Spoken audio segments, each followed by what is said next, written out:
Breaking news చూస్తున్నాం. తెలంగాణ ముఖ్యమంత్రి Revanth Reddy deputy CM Bhatti విక్రమార్కలు Delhi చేరుకున్నారు. ఈ సందర్భంగా సీఎం రేవంత్ పూర్తిగా ప్రభుత్వ అధికారిక భేటీల్లో పాల్గొనున్నారు. ఇక సీఎం రేవంత్ వెంట సిఎఫ్ డీజీపీ అధికారుల బృందం కూడా ఢిల్లీకి వెళ్ళింది. ఈ పర్యటనలో భాగంగా ఫైనాన్స్, హెల్త్, ఇరిగేషన్ పరిశ్రమలతో పాటు పలు అంశాలపై కేంద్ర ప్రభుత్వ అధికారులతో సీఎం రేవంత్ అధికారుల బృందం భేటీ కానున్నారు. పలువురు కేంద్ర మంత్రులతో సైతం రేవంత్ సమావేశం కానున్నట్లు సమాచారం. కాగా సీఎం రేవంత్ షెడ్యూల్ పూర్తి అయితే ఈరోజు సాయంత్రమే వీరంతా తెలంగాణకు తిరుగు ప్రయాణం కానున్నారు.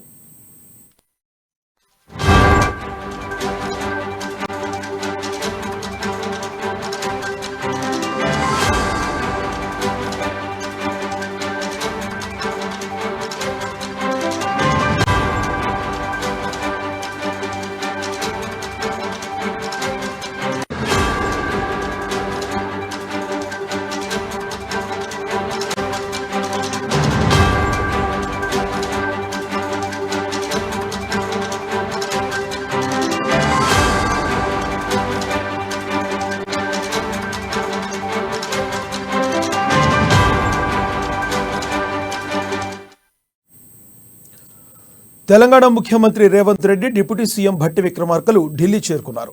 ఈ సందర్భంగా సీఎం రేవంత్ పూర్తిగా ప్రభుత్వ అధికారిక భేటీలో పాల్గొనున్నారు. ఇక సీఎం రేవంత్ వెంట సిఎఫ్, డీజీపీ అధికారుల బృందం కూడా ఢిల్లీకి వెళ్ళింది. ఈ పర్యటనలో భాగంగా ఫైనాన్స్, హెల్త్, ఇరిగేషన్ పరిశ్రమలతో పాటు పలు అంశాలపై కేంద్ర ప్రభుత్వ అధికారులతో సీఎం రేవంత్ అధికారుల బృందం భేటీ కానున్నారు. పలువురు కేంద్ర మంత్రులతో రేవంత్ సమావేశం కానున్నట్లు సమాచారం. కాగా సీఎం రేవంత్ షెడ్యూల్ పూర్తయితే ఈరోజు సాయంత్రమే వీరంతా తెలంగాణకు తిరుగు ప్రయాణం కానున్నారు. ఇదే విషయానికి సంబంధించి మరింత సమాచారాన్ని మా ప్రతినిధి హరీష్ లైవ్ అందిస్తారు. హరీష్, చెప్పండి. లక్ష్మణ, ఏదైతే సీఎం రేవంత్ రెడ్డి కాసేపటి క్రితమే ఢిల్లీకి చేరుకున్నారు. సీఎం ప్రత్యేక విమానంలో ఆయన ప్రత్యేక విమానంలో సీఎం సిఎస్ శాంతకుమారి, అలాగే డీజీపీ రవిగుప్తా, అలాగే ఇంటెలిజెన్స్ శివధర్ రెడ్డి, వీరు ముగ్గురు కూడా రేవంత్ రెడ్డి వెంట వెళ్ళారు.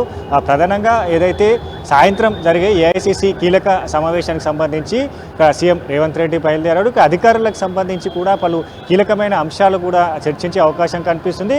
అంటే ఏదైతే కేంద్ర హోంమంత్రి అమిత్ షాను కలిసే అవకాశం ఉన్నది. ప్రధానంగా దీనికి సంబంధించి రాష్ట్రానికి రావాల్సిన ప్రాజెక్టులు కావచ్చు, పెండింగ్ ప్రాజెక్టులు, ఇంకా పునర్విభజన అంశాలపైన కూడా అమిత్ షాతోని చర్చించే అవకాశం కనిపిస్తుంది. ఇదే అంశాలపైన కూడా అధికారులతో రేవంత్ రెడ్డి ఢిల్లీకి చేరుకున్న నేపథ్యం కావచ్చు. ఇంకా ఏదైతే ఈరోజు కీలకంగా ఏఐసిసి అధ్యక్షుడు మల్లికార్జున ఖర్గే సమక్షంలో ఈరోజు ఏఐసిసి సమావేశానికి అన్ని రాష్ట్రాలకు సంబంధించిన పిసిసి ప్రెసిడెంట్ అలా సిఎల్పి నేతలు పాల్గొన్న నేపథ్యం కావచ్చు. ప్రధానంగా పార్లమెంట్ ఎన్నికలకు సంబంధించి కూడా అనుసరించాల్సిన వ్యూహాలు కావచ్చు, మిత్రపక్షాలకు సంబంధించిన సీట్ల అంశాలు, అలాగే ఏదైతే బీజేపీ సంబంధించి గద్దెదించేందుకే లక్ష్యంగా వెళ్తున్న కాంగ్రెస్ పార్టీకి సంబంధించి ఇప్పటికే ఇండియా కూటమిగా ఏర్పడింది. కూటమిలో ఇతర పార్టీలకు సంబంధించిన టికెట్ల అంశాలు, అంటే కాంగ్రెస్ పార్టీ బలంగా ఉన్న రాష్ట్రాలకు సంబంధించి కూడా అక్కడ ఒంటరిగా పోటీ చేయాలని నిర్ణయించింది. కాబట్టి అక్కడ మిగతా రాష్ట్రాలకు సంబంధించి ఎన్ని సీట్లు కేటాయించాల అంశాలపైన కూడా ఈ రోజు ఆ నేతలకు సంబంధించిన ఫీడ్బ్యాక్ ఇచ్చారు. అంటే గతంలో ఏఐసిసి అగ్రనేతలు కావచ్చు, అధిష్టానానికి సంబంధించి కూడా అన్ని రాష్ట్రాలకు సంబంధించిన పిసిసి ప్రెసిడెంట్, సిఎల్పి నేతలకు కూడా వాళ్ళ నుంచి కూడా ఏదైతే కొన్ని ఆదేశాలు కూడా ఇవ్వడం జరిగింది. ఆ రాష్ట్రాలకు సంబంధించి కాంగ్రెస్ పార్టీ ఇతర పార్టీలకు సంబంధించి ఎలాంటి స్థాయిలో ఉన్నది, వాళ్ళకు కేటాయించే సీట్ల అంశాల పైన కూడా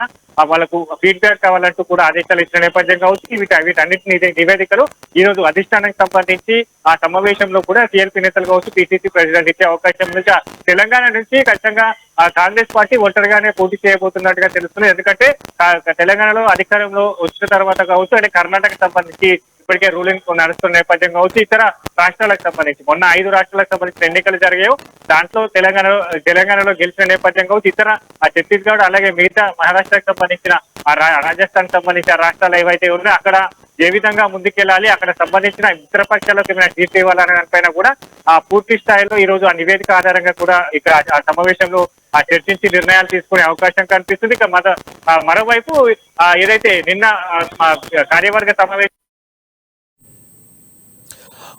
హరీష్, అయితే అక్కడ ఉన్న సమాచారం బట్టి ఇప్పుడు కాంగ్రెస్ పార్టీ ఉందో ఈ తెలుగు రాష్ట్రాలు రెండింటిలో కూడా ఒక సంచలనంగా మారే అవకాశం ఉంది. మరి కాంగ్రెస్ పార్టీ పూర్వ వైభవం సంతరించుకుంటుంది అనుకోవచ్చా?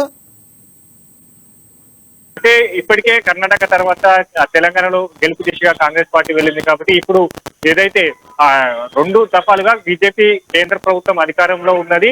దానికి సంబంధించి అన్ని రాష్ట్రాలకు సంబంధించిన ఏదైతే బీజేపీ పాలిత రాష్ట్రాలు కావచ్చు, బీజేపీ రూలింగ్ లేని ఆ రాష్ట్రాలకు సంబంధించిన అభివృద్ధిని పూర్తిగా కూలంకషంగా చర్చించిన తర్వాత ఆ రాష్ట్రాలకు సంబంధించిన ప్రభుత్వ సంబంధించిన పథకాల వైఫల్యాలు కావచ్చు, బీజేపీ ప్రభుత్వం రెండు దఫాలుగా ఆ రాష్ట్రాలకు ఇచ్చిన నిధుల కేటాయింపు కావచ్చు, వీటన్నిటిని పూర్తి స్థాయిలో క్షేత్రస్థల ప్రజల వద్ద ఎండగట్టాలని లక్ష్యంగా వెళ్తున్నది. కాబట్టి ఇప్పుడు గతంలో భారత్ జోడో యాత్ర ద్వారా రాహుల్ గాంధీ ఏదైతే అన్ని సామాజిక వర్గాలను ఏకతాటిపై తీసుకొచ్చేందుకు కూడా యాత్ర చేసిన నేపథ్యం కావచ్చు. ఇప్పుడు బీజేపీ వ్యతిరేక విధానాలు కావచ్చు, బీజేపీ అవలంబిస్తున్న ఇతర రాష్ట్రాలకు సంబంధించి ఇతర పార్టీలు పాలిత రాష్ట్రాలకు సంబంధించి తీసుకుంటున్న నిర్ణయాలు వీటన్నిటిని కూడా ఈ భారత్ జోడో యాత్రకు సంబంధించి న్యాయ యాత్ర పేరుతో చేస్తున్నారు. కాబట్టి వీటన్నిటిని ప్రజలకు వివరిస్తూ కాంగ్రెస్ పార్టీ ఏ విధంగా ఉంటుంది, అధికారంలోకి వస్తే గతంలో కాంగ్రెస్ పార్టీ రూలింగ్ లో ఉన్నప్పుడు ప్రభుత్వం తీసుకొచ్చిన పథకాలు కావచ్చు, ప్రవేశపెట్టిన కార్యక్రమాలు కావచ్చు, వీటన్నిటిని ప్రజలకు ఎంతవరకు లబ్ధి చేకూరేదని దానిపైన కూడా పూర్తిగా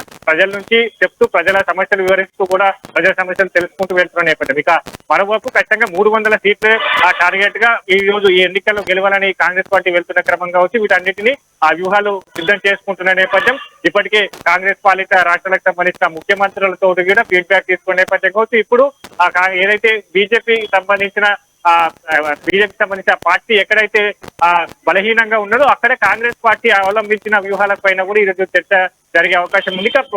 ముఖ్యంగా తెలంగాణకు సంబంధించి నామినేటెడ్ పదవులు సీఎం రేవంత్ రెడ్డి ఈ రోజు అక్కడ అధిష్టానానికి సంబంధించిన నేతలకు అధిష్టానానికి సంబంధించిన నేతలు కూడా చెప్పే అవకాశం ఉంది. కాబట్టి నామినేటెడ్ పదవులకు సంబంధించి 10 సంబంధించిన పదవులను ముందుగా ప్రకటించే అవకాశం ఉన్నది. కాబట్టి వాళ్ళ పేర్లు కూడా ఈ రోజు ఏదైతే అధిష్టానం దృష్టి తీసుకెళ్లిన తర్వాత అధిష్టానం నిర్ణయించిన అనంతరం ఏదైతే సంక్రాంతి పండుగలకు ముందుగా 10 నుంచి 15 పదవులకు సంబంధించిన కార్పొరేషన్ పదవులకు సంబంధించి ప్రకటించే అవకాశం ఉంది. మిగతా సంబంధించి లోక్సభ ఎన్నికల తర్వాత ప్రకటించే అవకాశం ఉంది. కాబట్టి ఇప్పుడు ఏదైతే నిన్నకు సంబంధించిన పార్టీ ఎమ్మెల్సీ సీట్లు కావచ్చు, ఏదైతే నామినేటెడ్ పదవులు కావచ్చు, వీటన్నిటినీ ఈ రోజు కేంద్రం దృష్టికి తీసుకెళ్లి అక్కడ వాళ్ళ నిర్ణయాలు సూచనలు తెలంగాణకు సంబంధించి ఇక్కడ తదుపరి కార్యాచరణ కూడా సీఎం రేవంత్ రెడ్డి ప్రకటించే అవకాశం అయితే ఉంది. లక్ష్మీనాథ్. Harish, for more